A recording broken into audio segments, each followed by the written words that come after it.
તો આજે પકોડાનું રેસીપી હતી અને ઓરિયાની દાળ. તો બધું રેડી થઈ ગયું છે અને સાથે ગ્રીન ચટણી પણ છે અને અહીંયા પકોડા પણ રેડી થઈ ગયા છે. તો ચાલો પકોડા એન્જોય કરીએ. અને પકોડાનો વિડીયો ગમ્યો તો બધા લાઈક કરજો અને જય શ્રી કૃષ્ણ, હર હર મહાદેવ, જય શ્રી રામ. તો ચાલો આજની રસોઈમાં શું બનાવવાનું છે તે જોઈએ. તો આજે જમવામાં બનાવવાનું છે ઓરિયાની દાળ. તે મેં અહીંયા બાફવા મૂકી છે, તમને બતાવું.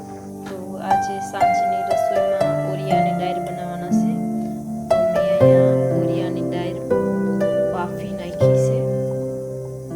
ઓરિયાની દાળ પલાળવાની નહીં, એમ જ બાફવાની, કેમ કે પલાળેલી દાળમાં અને જે તમે ડાયરેક્ટ ઓરિયાની દાળ લઈને સાફ પાણીથી ધોઈ બાફીને તેમાં જે પાણી હોય તે રાખવાનું હોય તે તેમાં નાખી દેવાનું. તો બહુ સારી અને ટેસ્ટ પણ બહુ સારો બને છે. એટલે ઓરિયાની દાળ કોઈ દિવસ પલાળવાની નહીં. પલાળી દાળમાંથી સ્મેલ આવે છે અને સારી પણ થતી નથી. બ્રેડ પકોડા અને ગ્રીન ચટણી બનાવવાની છે. તો મેં કુકરમાં બટાકા બાફવા મૂકી દીધા. બટાકા બફાઈ ગયા છે. તો અહીંયા બટેટા પણ બફાઈ ગયા છે. આમાં પકોડા માટે મેં ચણાનો લોટ આમાં મિક્સરમાં નાખી દીધો છે કે હાથથી બહુ મિક્સ કરવું પડે. તો મિક્સ કરી લઈએ.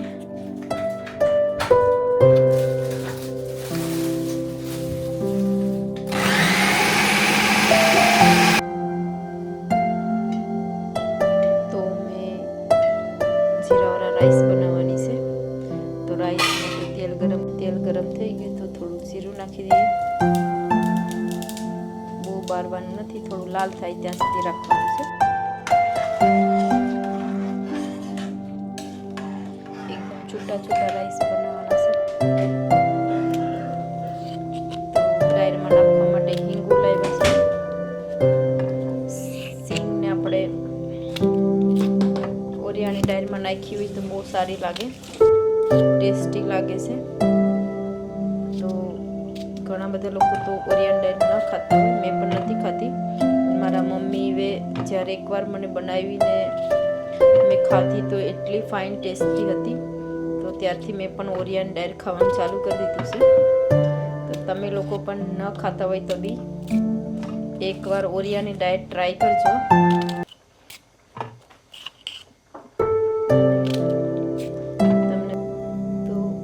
વઘારવા માટે રાઈ લઈ લીધી છે. પહેલા રાઈથી દાળ વઘારવાના છે. માટે સિંગ રાખી છે, મીઠો લીમડો, આયદું અને ટમાટરની પ્યુરી અને લીલા મરચાં. રાઈ ભરી ગઈ છે તો થોડું જીરું નાખી દઈએ.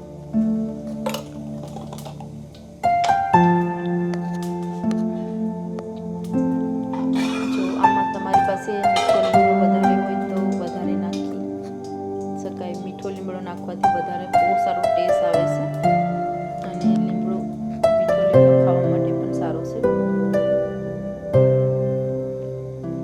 તો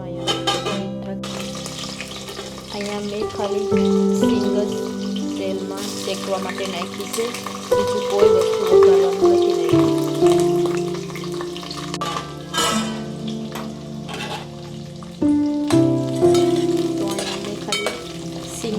પહેલાં શેકવાની છે થોડી વાર સુધી. આમાં જે હિંગ નાખવાની બાકી છે અને બધું સાથે નાખી શકો. હવે મેં આમાં મીઠો લીમડો, જે આદુનું પેસ્ટ તે અને સાથે મેં એક લીલું મરચું લીધું છે, થોડું તીખું લાગે. અને હવે હિંગ નાખી છે. પ્રોપર મિક્સ કરી નાખી.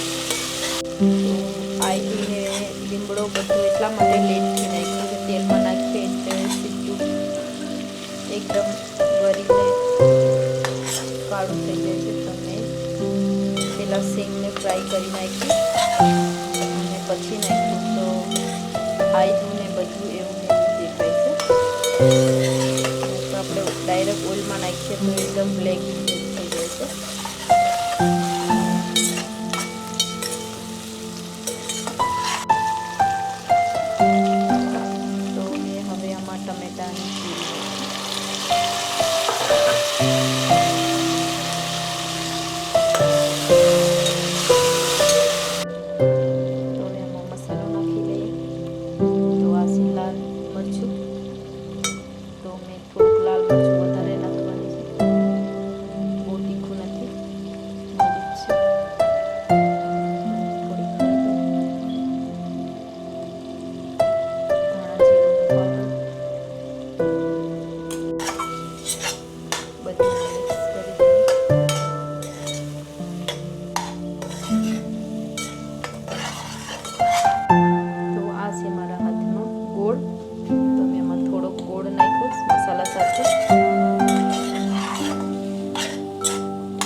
સાથે કૂક થઈ જાય.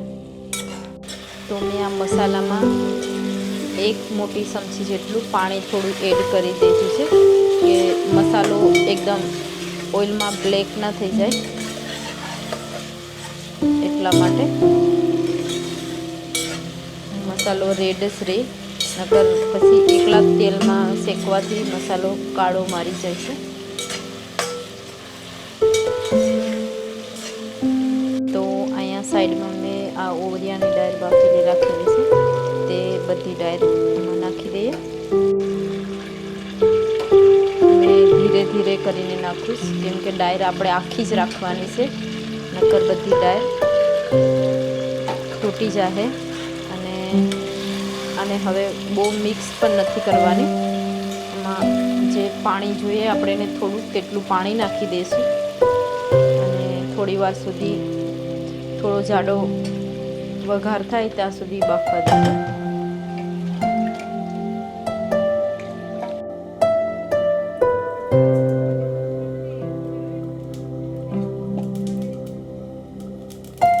તો અહીંયા રાઈ જીરું ભરી દીધું બ્રેડ પકોડાનો મસાલો બનાવવા માટે. તો અહીંયા મેં આદુ અને લીલા મરચાં નાખી દીધા છે, થોડી હળદર, થોડું લાલ મરચું, થોડું ધાણા જીરું પાવડર, મીઠું સ્વાદ અનુસાર. મેં થોડુંક લીંબુ જ્યુસ નાખ્યું છે. ડાળ બનીને રેડી થઈ ગઈ છે. હવે ત્યાં ઓરિયાની ડાળ બની રેડી થઈ ગઈ છે અને મેં જેટલો આપણે વઘાર રાખવાનો હોય તેટલો રાખી દીધો છે. અને ડાળ હજુ તેમાં થોડી ઘણી આખી જ છે ડાળ.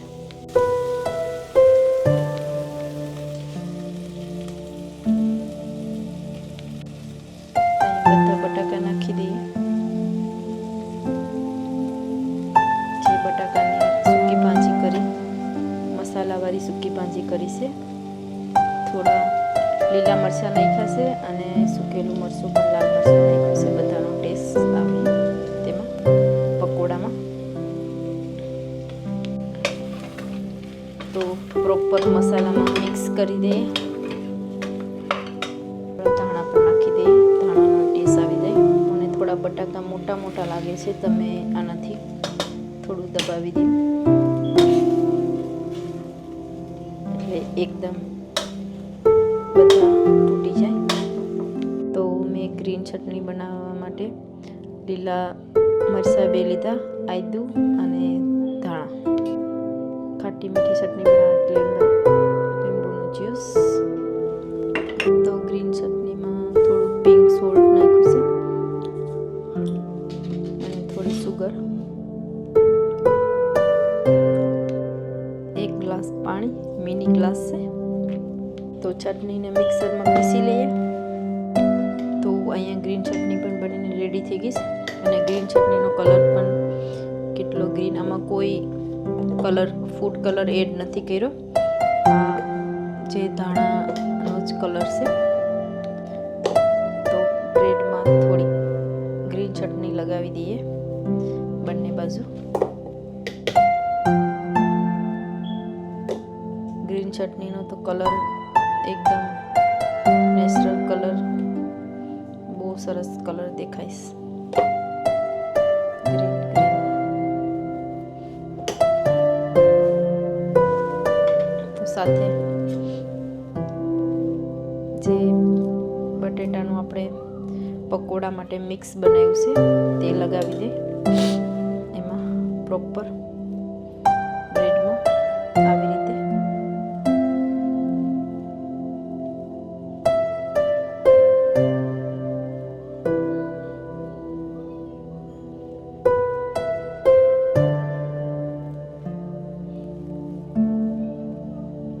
તો બધી કોર્નરમાં પ્રોપર લગાવી દીધું છે અને બ્રેડ પણ ઉપર લગાવી દઈએ.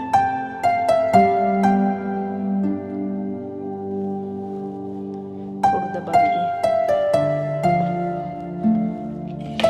અને આપણે કાપી નાખવાના છે. ઝીણા ઝીણા પકોડા બનાવવાના છે, બહુ મોટા રાખવાના નથી કેમ કે ઓઇલમાં પછી ઇઝીથી આપણે ફ્રાય કરી શકાય. બહુ મોટા તો એને બરાબર ફ્રાય થઈ નહીં શકે, એટલા માટે કાપી નાખાશે. તો આવી જ રીતે બધા પકોડા બનાવી લઈએ. તો અહીંયા બ્રેડ પકોડાનું જે મેં બનાવ્યું છે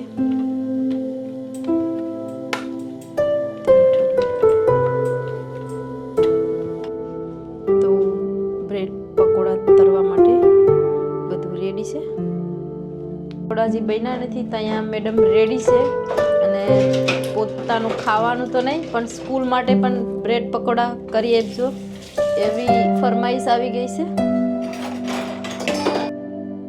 તો મેં અહીંયા કાંટાવાળી એક સ્પૂન લઈ લીધી, ધીરે ધીરે નાખીએ.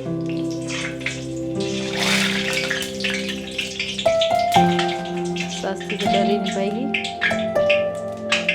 તો બધા બ્રેડ પકોડાને એવી રીતે નાખી દઈએ, સ્પૂનથી ડીપ કરીએ. ચણાનો લોટ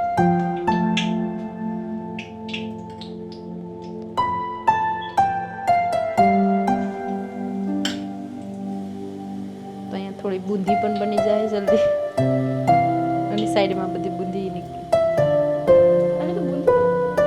હા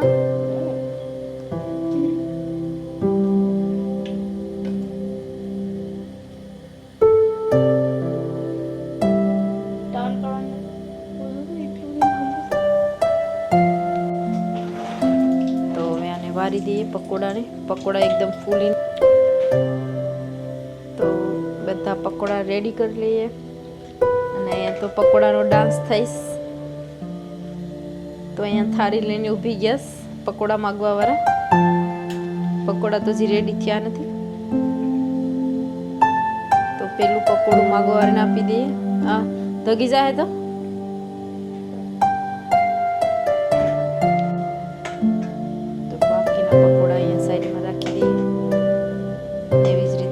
પકોડાને ઓઇલમાં ફ્રાય કરી લઈએ. પછી અહીંયા બ્રેડ પકોડાને કાપીને રેડી કરી લીધું છે. ટેસ્ટ કર્યું? પ્રફુલ પણ આવી ગયા બ્રેડ પકોડા, કેમ કે પહેલી વાર બ્રેડ પકોડા બને બહુ લોંગ ટાઈમ પછી. તો બ્રેડ પકોડામાં તમારું શું કહેવાનું છે? પકોડા તો સારા બનશે, ખાવાના મળશે તો પડે. શું છે ટેસ્ટ તો છે બહુ સારો છે. મેં ખાઈ લીધા પહેલાં એ મસ્ત ટેસ્ટ કરી લીધો. ટેસ્ટી છે પકોડા. છોકરાઓને મજા આવી જાય હવે ખાવાની. ટેસ્ટી છે. તીખા નથી. મારે ખાલી સાસ્તીની એક જ વસ્તુ જોવાનું હોય, તીખું ન હોવું જોઈએ. વિધાઉટ ચીલી બધું બનાવવાનું. ઠંડુ પડવા દે પહેલાં. પકોડા તૈયાર થઈ ગયા છે, અને થોડા બાકીના છે હજી ફ્રાય થઈશ. તો આ જે પકોડાની રેસીપી હતી અને ઓરિયાની દાળ, તો બધું રેડી થઈ ગયું છે, અને સાથે ગ્રીન ચટણી પણ છે, અને અહીંયા પકોડા પણ રેડી થઈ ગયા છે. તો સારું પકોડા એન્જોય કરીએ, અને પકોડાનો વિડીયો ગમ્યો તો બધા લાઈક કરજો, અને તમને પકોડા ગમે તો કોમેન્ટ કરી કહેજો. તો નેક્સ્ટ વિડીયોમાં પાછી કઈ